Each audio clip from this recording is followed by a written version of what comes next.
తక్కువగా ఏది ఉన్నా ఏంటో మరి అమృతంలా వస్తుంది కదా ఫ్రెండ్స్. ఈరోజైతే పప్పు టమాటా చేశాను. నిజంగా చెప్పాలంటే కొద్దిగా చేశాను, అదైతే చాలా యమ్మీగా వచ్చింది. నైట్కి కూడా మిగలలేదు.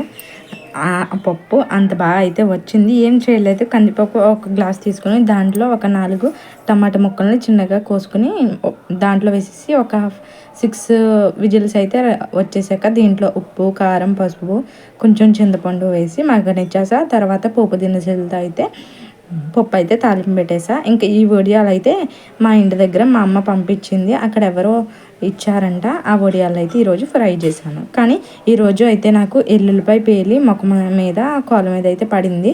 అప్పుడు నాన్న చెప్పిన మాట అయితే నాకు గుర్తొచ్చింది. నువ్వు ఎంత పనిలో ఉన్నా సరే ఎల్లుల్లిపాయలు చితక్కొట్టేయమ్మా అని చెప్పేవారు నాన్న. అదైతే గుర్తొచ్చింది ఈరోజు అయితే.